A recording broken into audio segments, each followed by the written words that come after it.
With one song, with one voice, we're a nation undivided and poised.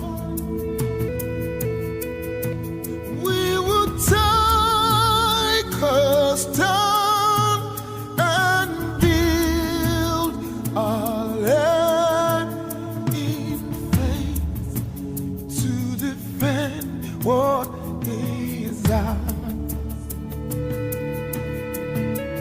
Here we are as a people with one heart for one cause. We're determined to rebuild and restore. Where freedom reigns and truth prevails. Our land where there's hope for us all. Our land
song that we would sing like a song. Oh, from the north, south, east, and west. Somebody say, if you believe, turn on, say, with the foot alone, but all we have. Yeah, yeah, yeah, yeah, yeah, yeah, yeah, yeah, yeah.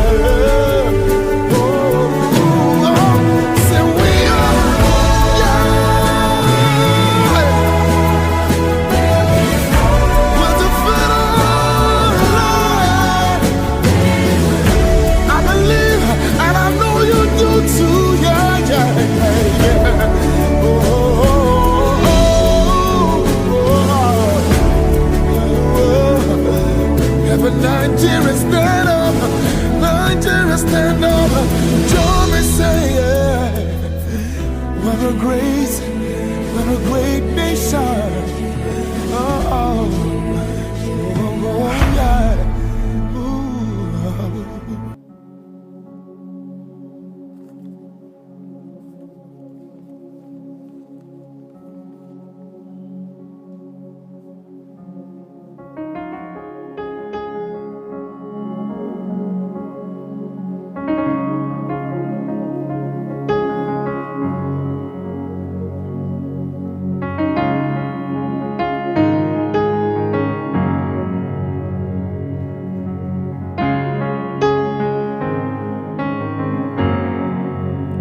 You're the God of the city, you're the King of this people, you're the Lord of this nation. You are. You're the light in this darkness, you're the hope to the hopeless, you're the peace to the restless. You are. There is no one like our God. There is no one like our God. Greater things are yet to come. Greater things are still to be done in the city.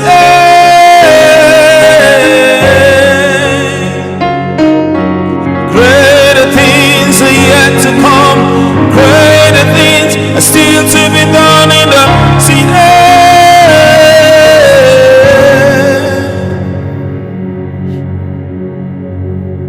You're the God of the city, you're the King of this people, you're the Lord of this nation.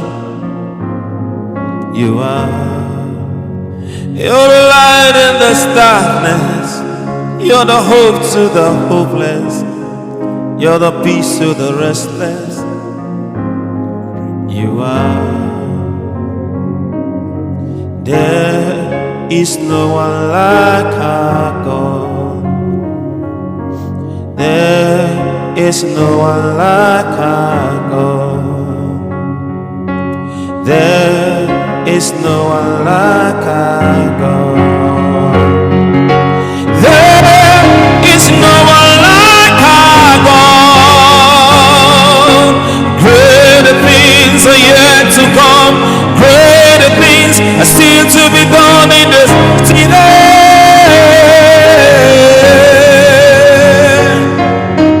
Greater things are yet to come.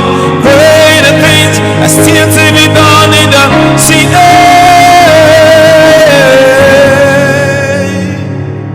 We believe, we believe, we believe in you, God.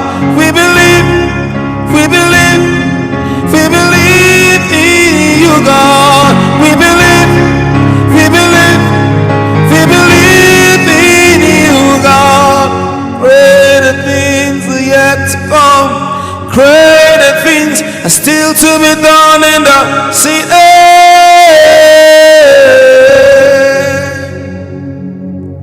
Greater things are yet to come. Greater things are still to be done in the city.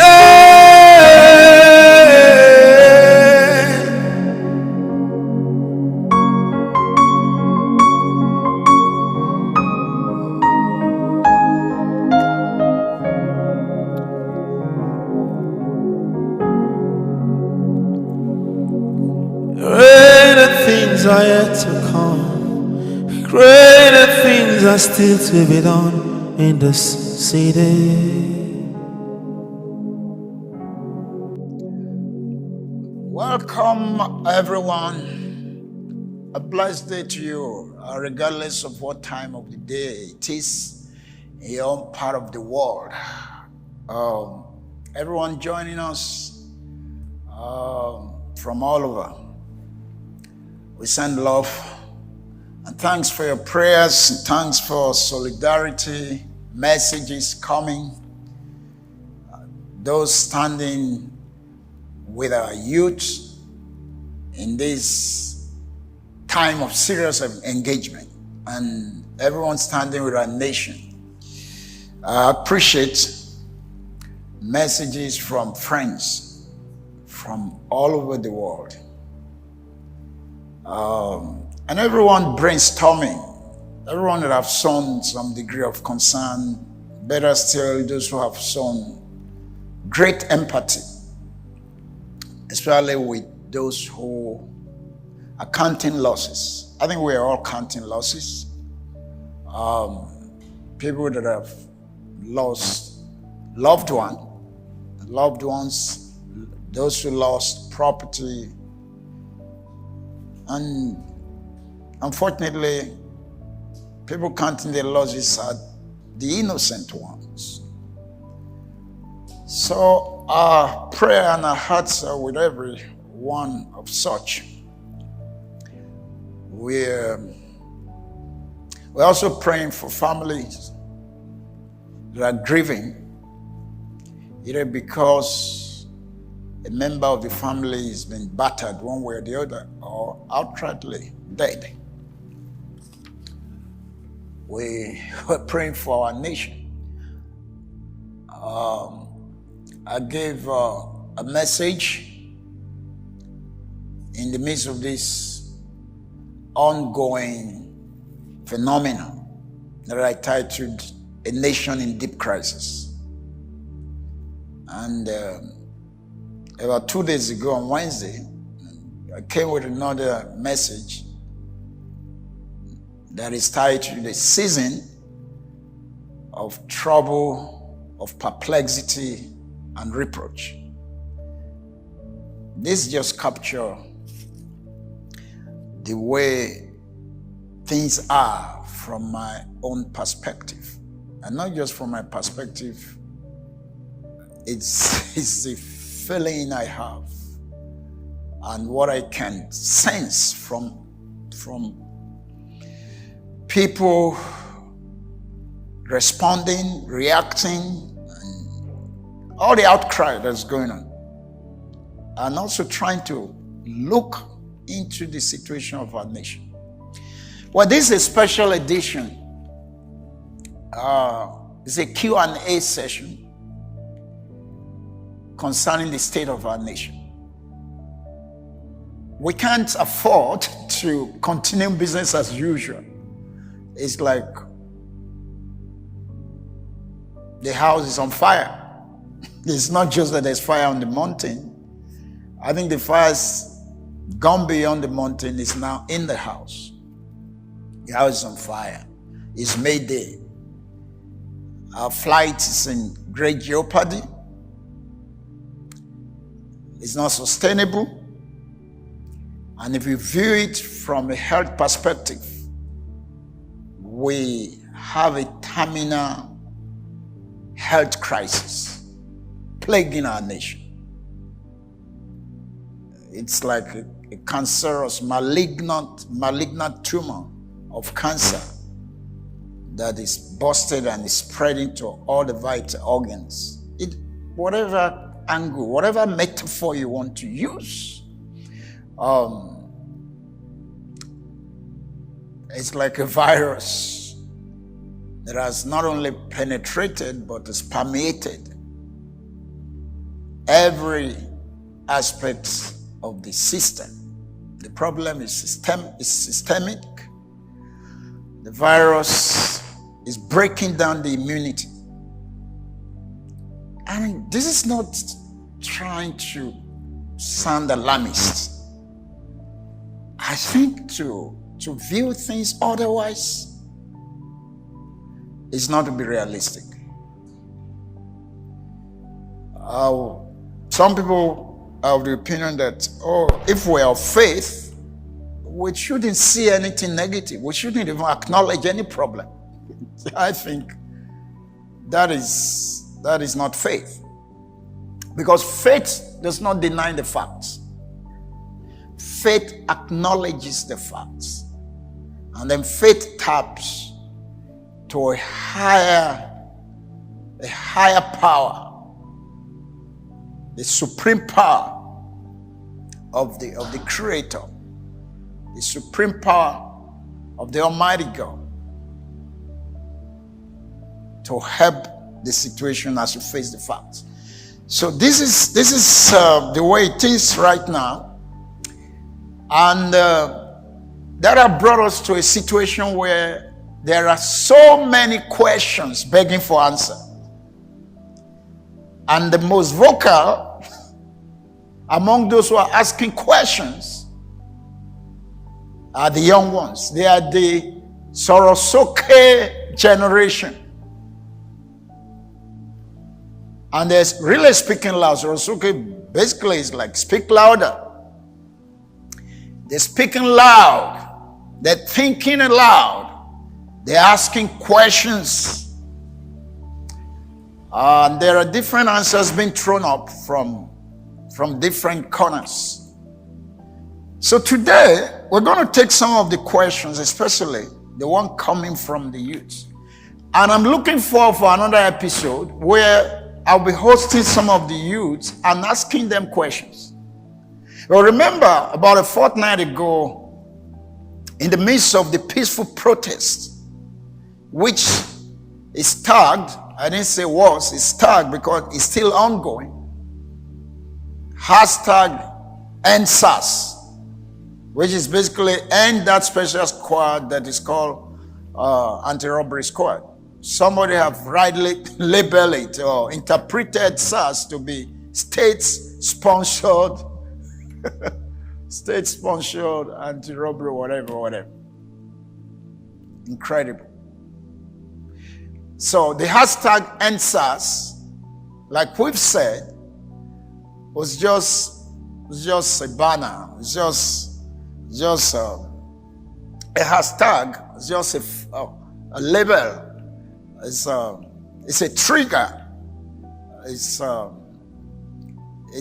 an icon on a desktop indicating there are a lot of content. There are files, there are messages, there are videos, there are pictures of a plethora of issues, of problems that need to be addressed, and which can best be captured as issues of either bad governance or lack of governance, corruption, negligence of the most productive, the most strategic, the most dynamic, segment of our population.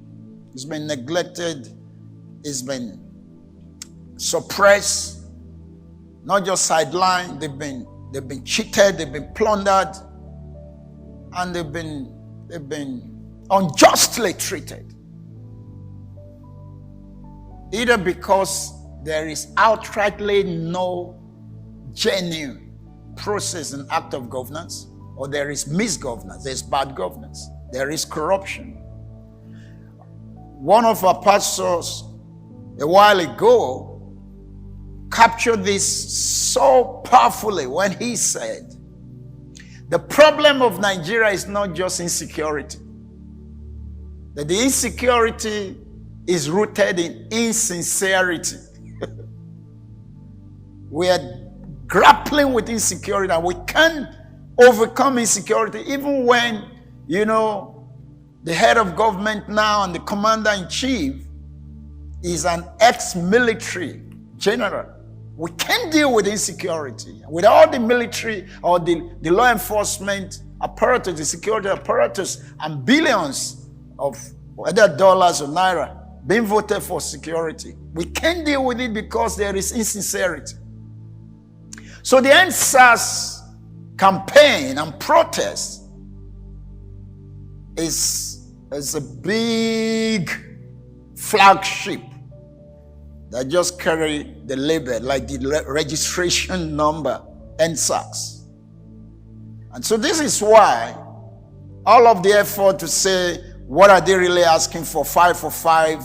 Or why is this shifting? Why are you shifting the goalposts? That's the narrative that some people are trying to drive. Why are the youth shifting the goalposts? They said 5 demands, and then the federal government granted their 5 demands. Then they say there's 7, and then they say there's more. The point is that ab initio, NSAS, and whatever you squeeze out of them as the 5-point demands or whatever number of demands you're saying, they're just a tip of the iceberg of the real Israel. So, this is why we're now in a situation, especially with how the peaceful protests have been hijacked, and we hopefully we address from one of the questions. Who hijacked the peaceful protests? Which are the elements? The forces that were used to hijack, if it was hijacked. Who instigated them? Who sponsored them? Yeah? So, we're facing a situation where questions upon questions are coming, especially from the young one.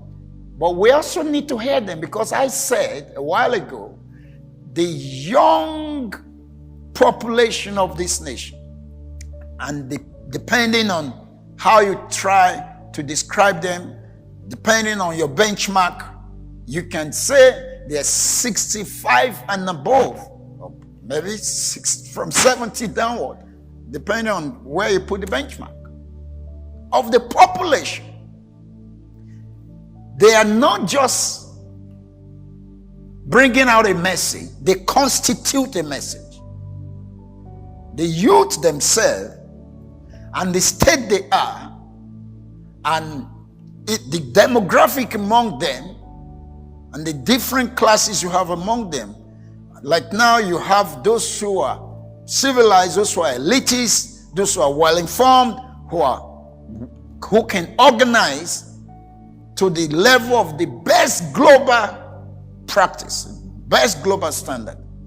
We have them among the youth, and they were the one that drove the protest for 2 weeks as something that was unprecedented. But we also have among the young one those who are now being termed hooligans and hoodlums and thugs and whatever you want to call them, or looters, a part of the youth. So they are not just saying they have a message both to our leaders or the government, but to the international community. They constitute a message themselves, right?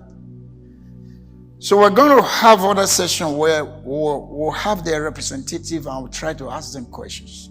Like what I said. But today, we'll have questions from them. And this is very scriptural. Remember, and I preached a message about this when I said, is there not a cause? Is there not a reason? When David tried to intervene in the situation where a champion from the enemy's camp, the Philistines, was intimidating the people of God, the army of God, of God's people, Israel then, for like 40 days running. Morning and evening, day and night. There was this champion from the enemy's camp intimidating the army of God's people. And from the top to the bottom, no one had an answer. And David came in and was trying to intervene. And he was being misunderstood, misjudged by his own brother. Just like our youths have been misjudged and misunderstood now. And David asked a question. In 1 Kings chapter 17, verse 29, it says, is there not a cause? It's not just a question I'm asking. I mean, I'm seeing a situation that needs intervention. So the youths have always responded with some credible question. David said, is there not a cause? So in case you are saying, why did the youth prolong their protest? Why did they stay in the major arteries of roads in the cities? Why were they inconveniencing people? Why were they infringing on the right of other people? Why didn't they just accept whatever the government was promising? Why couldn't they trust the government? Why is there a deficit of trust? The answer is there not a reason? Is there not a cause? That's still a question, answering your question. But much more than that, I also saw in Judges chapter 6, where an angel of God, actually God came through an angel and was saying to Gideon, another young man, the Lord is with you. Oh, mighty man of valor. This was like God hailing the youth and say, I'm pleased with you. You're very courageous. Meanwhile, Gideon was trying to save, some of his farm produce and hide them from the looters. The real looters are the executive and the elitist looters, the political looters, who are now accusing these ones that have gone on rampage as a reaction to a violence that was thrown at them. We can never condone the violence, the looting, and the burning down of very vital infrastructure. But the point is that who started the looting? Who started the looting? Who triggered the violence? How did it get out of hand? So anyway, Gideon was trying to save the situation, at least to save some things from these marauders who used to come with supremacy, with superior violence to overrun the people. And then an angel is saying, come on, Gideon, you're a mighty man of valor, and all of that. And Gideon said, you said the Lord is with me? He said, I'm a mighty man of valor. If God is with us, why are these things happening? That's another question. So I think the young people also have gotten to a point they're saying, what is going on? Where is God in all this? And we need to answer those questions. So we can go on and on. We have a situation when Jesus resurrected, where two young guys, in Luke chapter 24, were going to a nearby township called Emmaus. And they were, just as it is now in our country, they're deliberating what is going on. See what our leaders have done. It's like we're back to the days where Fela Nicola Kuti sang Unknown Soldier, government magic. That's what's going on now. And he says, people are asking, why did you bomb Fela's house? What did this Fela do? Fela say government is no good. So we had two young people when Jesus was unjustly, dealt with official violence. And they were saying, what is going on? Why are our leaders so wicked? And it's becoming some twists and turns that we don't understand. And Jesus appeared to them and tried to sort them out. So that's where we are. So we're going to try to take some questions. And hopefully, if you have more questions, you can use our different social media channel to send in your question. And we're going to be having more sessions. And hopefully later we can get some of our youth to also respond to us with their own answers. So the number one question that we're taking, we have a lot of them we can take up, is from Joy. And Joy is saying, from your position, can you help us make meaning of what is currently unfolding as the event of the recent past weeks in the nation? For Nigeria as a nation and for West Africa as a sub-region, what are the spiritual implications of the unfolding event in the country? From all that is unfolding, what are the spiritual implications both for Nigeria as a nation and for West Africa as a sub-region? The answer to this is very simple and straightforward. And I will benchmark it and predicate it upon what is written in Haggai chapter 2. God says, I will yet shake the heavens and the earth. So I believe This is a sovereign act of God shaking up this nation and shaking up different nations, including our sub-region West Africa. So it's very easy to think, because a lot of unpleasant things are playing up, and this is metamorphosing and evolving into a very ugly dimension, especially with so much destruction taking place. It's easy to begin to think, maybe God is not in all of this, maybe it's the devil. But no, I want to say to you, this is God stirring up people that have been oppressed and silenced, people that have been neglected and sidelined, people that have been deprived and cheated for so long. This is God giving a voice to the voiceless. This is God shaking the tables. And when God wants to walk, he can use anyone and anything and everything. We have a lot of precedents in the Bible. So I'm so convinced, to make sense of what is going on, just understand that yes, there are some people that have positioned themselves as if in the penthouse of the political structure, on top of the pyramid, and they're so comfortable, they're so cut off from people at the lower rungs, at the very foundation level. And they don't hear the cry of the oppressed. Even when they hear the cry of the oppressed and the deprived, they just explain them away. And now, God is giving strength, especially to the younger generation, to shake the system, shake the table, and voice out. And they're saying enough is enough. They're saying this cannot go on. So that's the first sense I make out of it. And I'm saying it's like it happened in Egypt. The people were in captivity for over 400 years, which was predicted. God actually had hinted their forefather Abraham that was going to happen. But after about 400 years, the people cried to God out of their affliction.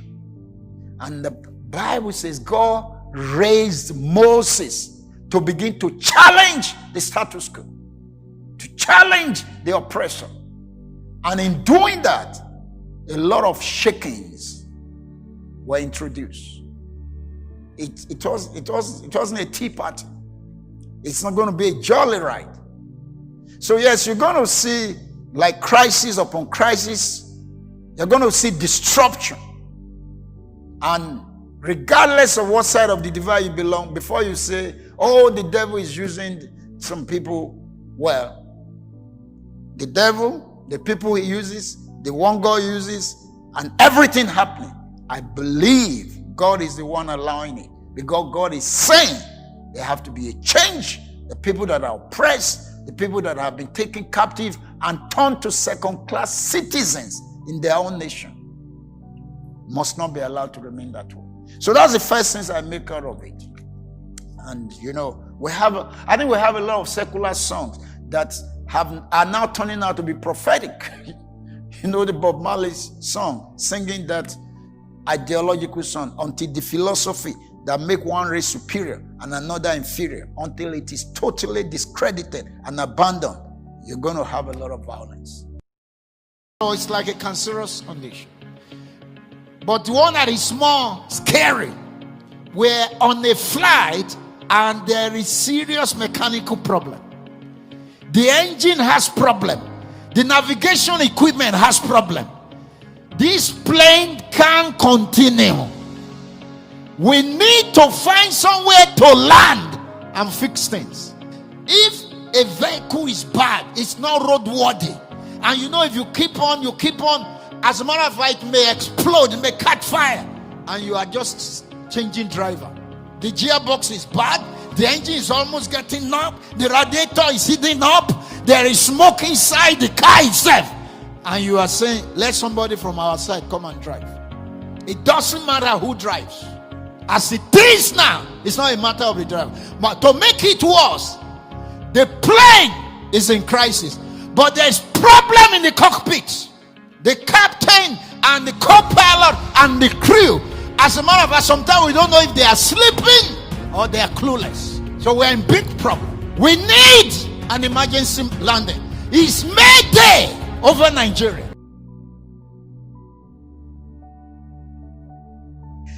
The second question is from Tolu. And Tolu is saying, what's your position on the stand of some spiritual leaders who are condoning and speaking up for some corrupt political leaders today? Well, for me, that's abhorrent. That is unimaginable. I think you have to completely be deprived of any form of rationality. You have to have both sold and seal up your conscience with a hot iron of self-centeredness and greed. You have to outrightly be inhumane to be speaking on the side of the political exploiters that we call leaders. And I think any spiritual leader, any religious leader that try to speak on the side of the oppressors should either be disregarded or be resisted. Such deserve no element of respect. Or the best you can do, or the least you can do, is not to even give them attention at all. They will be mere distractors. Yeah, because God has never taken the side of the oppressor. If you read the Bible. As a matter of fact, if you read Psalm 82, God says, I'm saying to you, speak for the oppressed, speak for the afflicted. The popular Sorosoke, speak louder, raise your voice, is taken from Proverbs chapter 31, around verses 8 and 9, where God says, speak for the voiceless, raise your voice. So in Psalm 82, God says, I ask you to do that, to deal with oppression and injustice and all of that, and speak for the less privileged. And if you won't do that, the foundations will be out of place. Not just that, you'll be walking in darkness. Though you're supposed to be gods, you're supposed to act on behalf of God. So God has always expected us to look down below and listen to those who are groaning and identify with them, and with empathy, not only just to calm them down or drop some crumbs from the table for them. Identify with them, encourage them, let them know there's a lifting up, but also speak on their behalf and give them a voice to speak. So for anyone in the name of religion or spirituality to take the side of people that have created this mess because of their bad governance, because they are not visionary leaders, because they are not selfless leaders, because they are disconnected from the people they are meant to lead, is wickedness to speak on the side of the oppressed and not take side with the people. So that's my position. That's my response to Tolu's question. Now, the third question is from Mike. And Mike is saying, you said in one of your messages, and it was quite profound, quote, you said, when you dehumanize a people, you weaponize them. Then he's asking, when you dehumanize a people, you weaponize them, end quote. How can this narrative be changed for the better? How do we bridge the divide of the socio-cultural differences in ethnicity, religious persuasion, educational gap, in financial status among the youth of Nigeria? How do we bridge the gap? Yeah, you see, the truth of the matter is that the impoverished,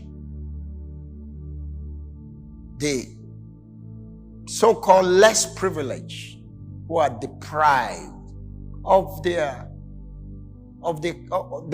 fair portion in the commonwealth, have been dehumanized. They're treated worse than the dogs of some of us, the elites.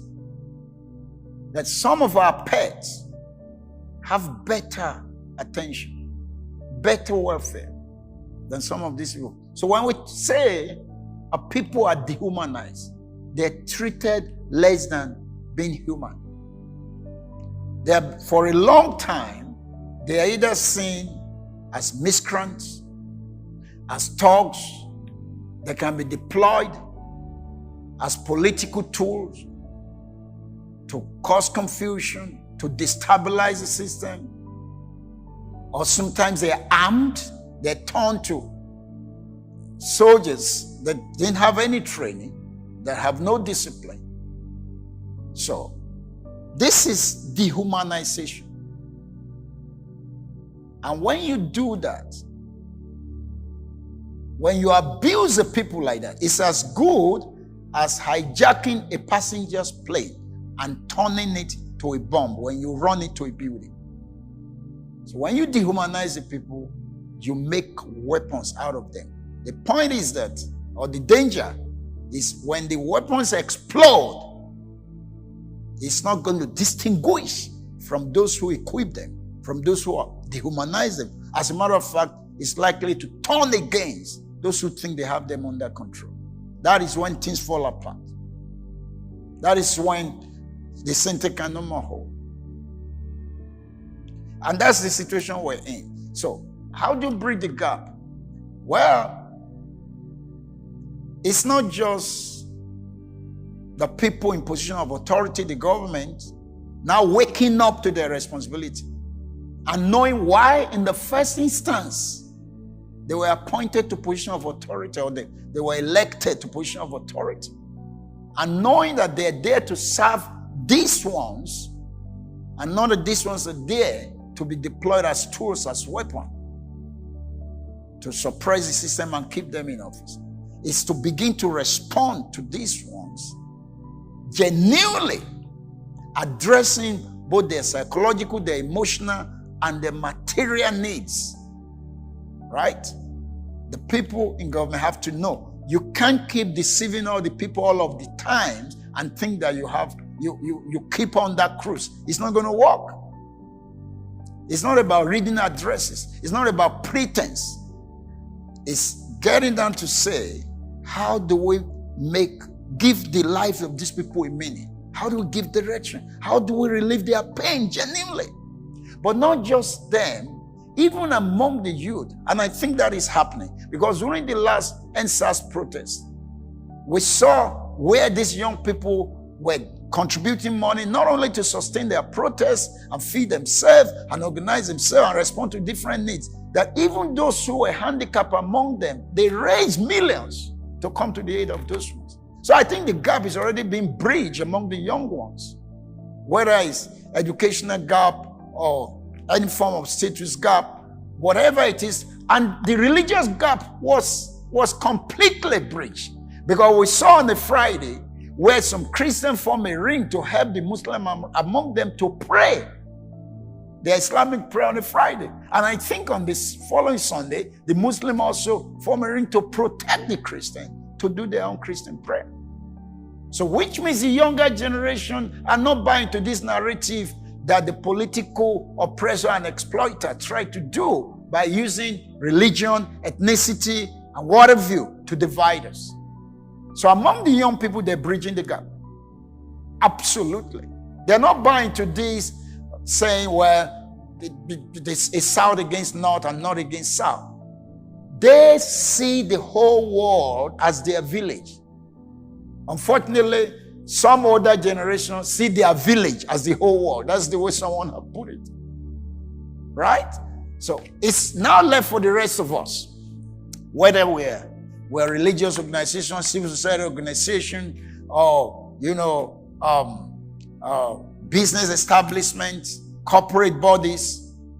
We need to bridge the gap. We need to reach down and reach out to these people at the bottom of the rung and begin to not just empathize with them, but genuinely address their need and see how we upgrade their standard of living. So I hope that answers Mike's question. Then we have a question from Barrister Godson. He says, could it be that the government actually instigated the violence to label the youth as being lazy? What is the position of the Nigerian youth now in the country due to the violent nature of the hashtag #EndSARS, the violent nature it took? And do they still have the confidence, that is, does the youth still have the confidence to gather again for any protest in the nearest future to champion any just cause? Or what new strategy will you recommend for the drivers of the hashtag #EndSARS movement? This is a very strategic question. First and foremost, the question which has been very controversial, and depending on what side of the divide you belong, I think the answer is obvious. That is it really true with the videos, evidences we're seeing mainly on social media, which some mainline media, both local and international, are showing us, where we have, official SUV picking up thugs to go destabilize peaceful protesters. Yeah, where we saw some of the disruptors, we saw some of the violent agitators who were coming against the peaceful protesters, actually saying, well, this is government's building, don't touch that. This is for our person, this is for our Baba, this is this and that. So there are a lot of content out there that seems to lend credence to the alleged complicity of people in government.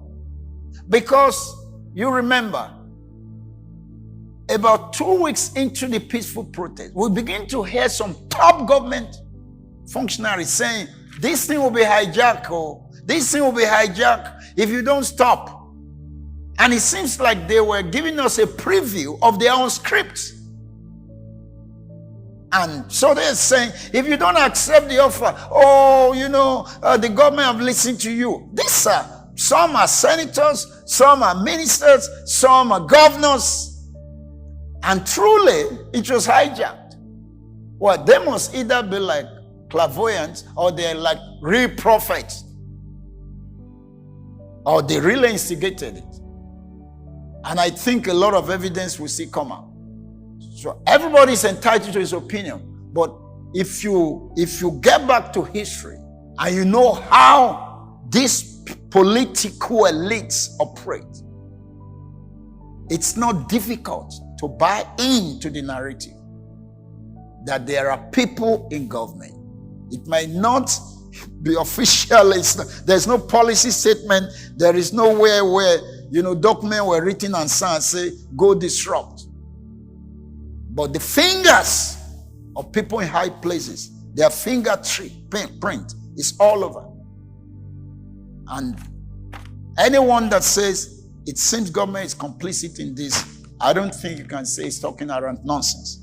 So now talking about the youth, would they still have confidence, having been treated this way?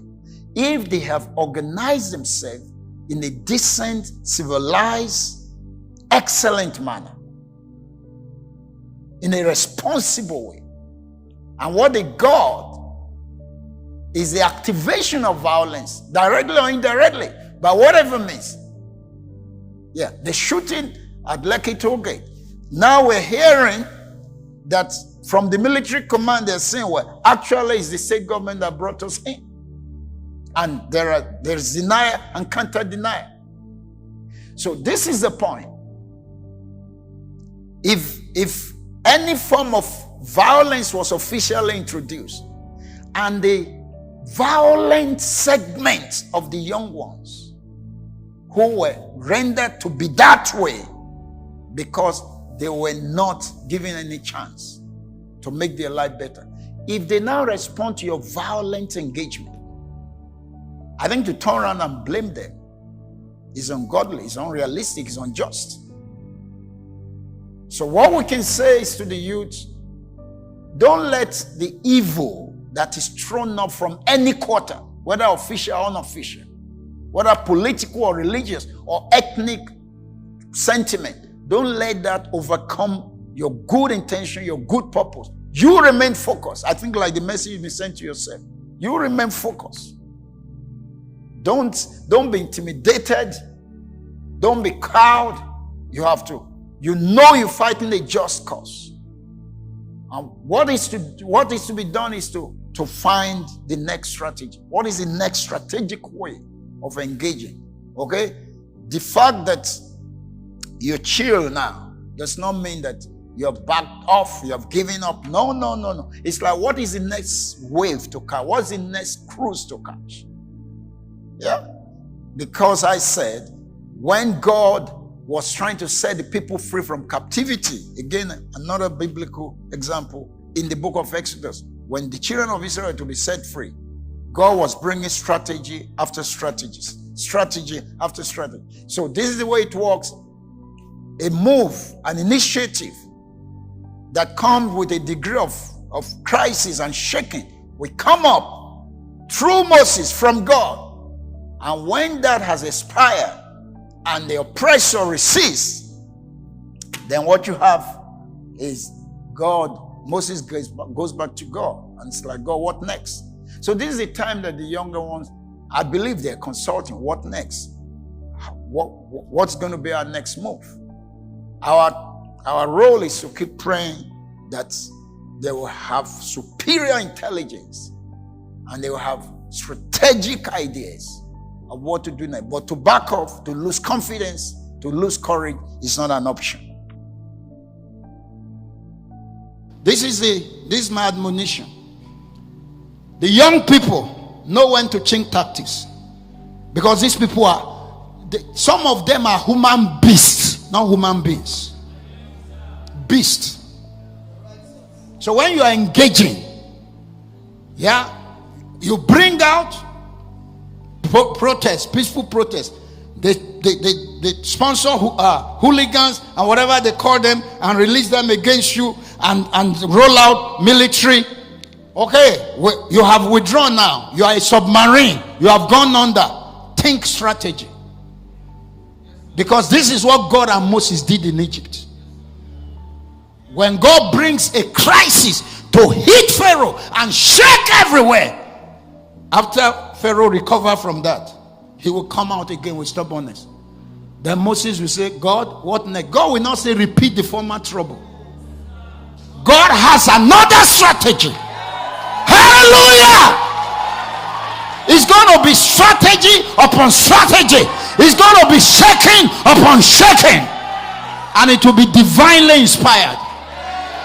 We're not going to be stupid. We're not going to be simplistic. It's not just one way. Are you listening? So, all of us go back and say, God, so what do we do next?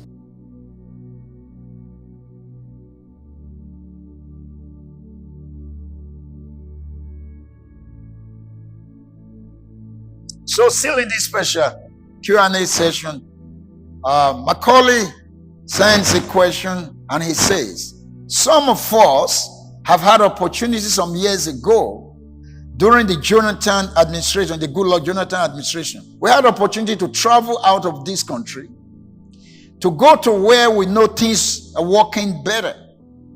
Right? But because of our spiritual understanding, we believe that God will cause a positive change and things will get better in our nation. That's to say, he says, I personally decided to stay put and to see how we can contribute our own quota to the building of our nation. That's commendable, Macaulay.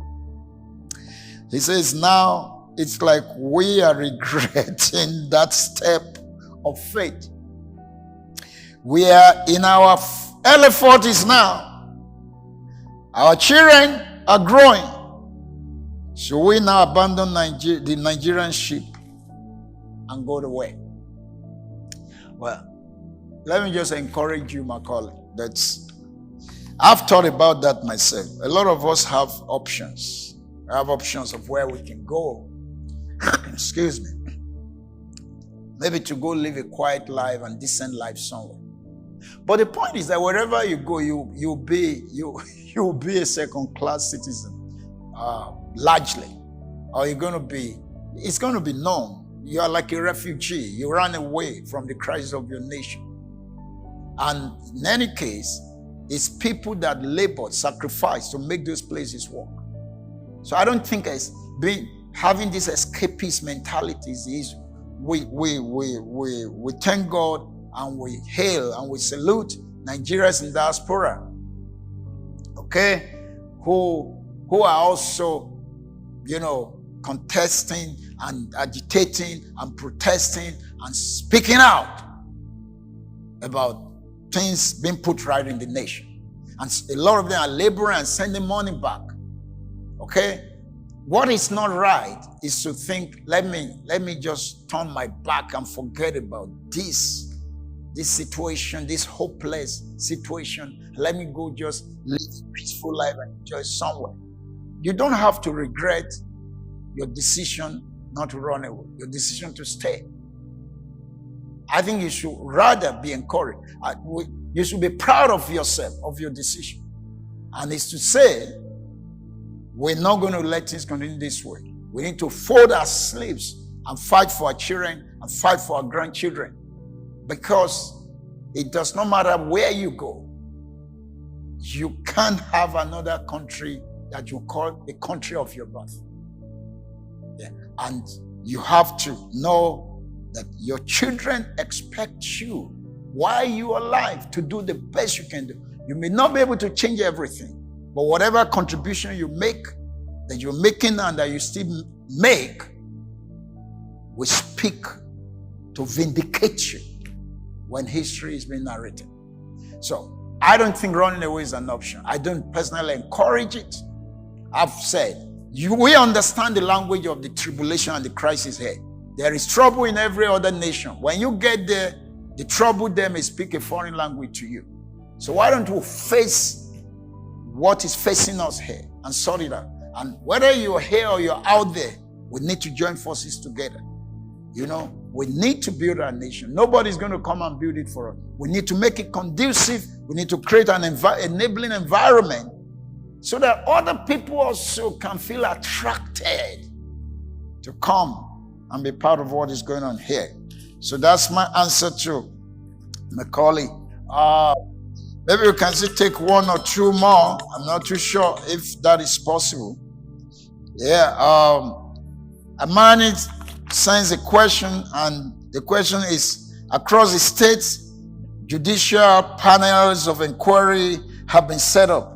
Do you think this panel can make a difference, considering how reports and recommendations of some past special committees and panel have been treated in the past? Well, the answer is the question is self-explanatory. The answer is in the question.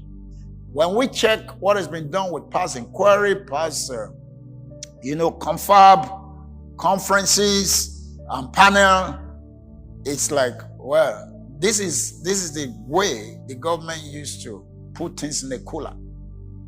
So it leaves nothing to be desired. There's no credibility, there is no believability, there is a trust deficiency. So we can't actually say anything is going to come out. It's left to them, to the people setting up the panel, whether at state level or wherever. It's left to the government to, for once, redeem their own image.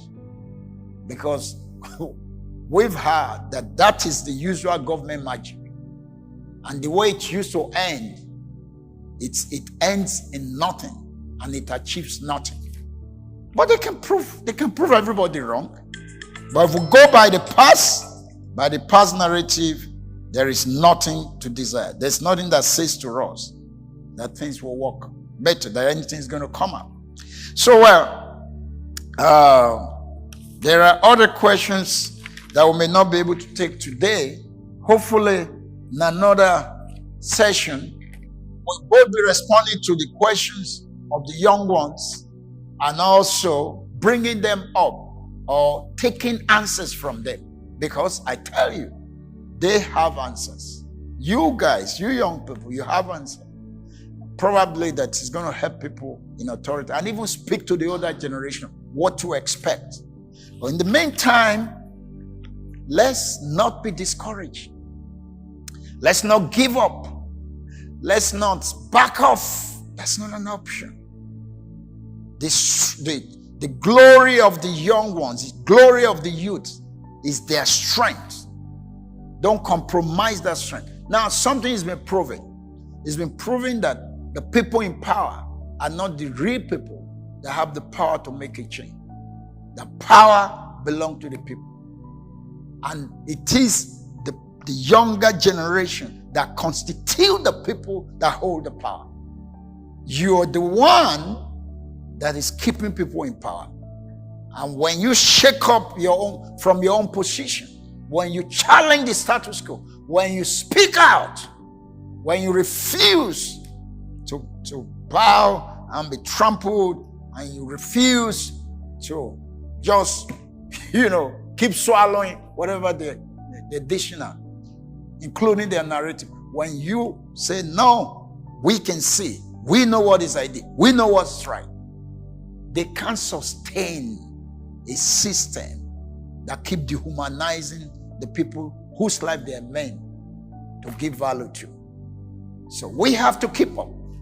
We must keep praying. I think, regardless of what is your religious persuasion, you must know that the forces we're confronting, they are not ordinary. They're not ordinary. Just think about their greed. Think about the ruthlessness and the wickedness. Think about their arrogance. Think about everything, how what they're doing don't make sense. That if we make things better, you allow, electricity to work, you allow, the infrastructure to be in place, you just make things better, restructure the nation, and let things be done in the way modern society has been run. Everybody will be better off. But no, they don't want it. So it shows there's something that is dictating the narrative they're trying to throw to us. There's something controlling the mentality. So this is where we need to fortify ourselves. We need spiritual fortification.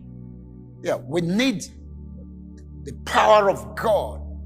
God who is good, God who is a God of love, a God of truth, a God of justice. He needs to empower us. We have not received the spirit of bondage to fear. We have not received the spirit, of foolishness. We have received the spirit of love, of sound mind, and of power. And so we must allow this to continue to flow in us and give expression to the inspiration that God will continue to give us. And let's pray for one another. Pray for the young ones. And don't let's stop as we speak to power. Let's also keep praying that God will give them, at least some kind of understanding so that they will come to their senses and do what is right. All right? So we love you, and we're going to be coming your way again with another powerful session. I'm sure we have just scratched the surface. There are a lot of question marks. There are a lot of perspective that we need to capture. There are a lot of answers and ideas, and everything is going to be coming together. This is a catalyst coalition kind of operation. We have a consciousness that say we are catalysts. We're not going to be corrupted. We're going to instigate change, speed up the process of change, right? We're going to be like salt. We're no longer salt that will remain in the salt shaker. We're coming out of the salt shaker. We're going to be light in the midst of darkness. Let's remain that way. And let's be strong. Let's be encouraged. Victory is sure because God is on our side. God bless you. We love you and see you next time. Bye-bye.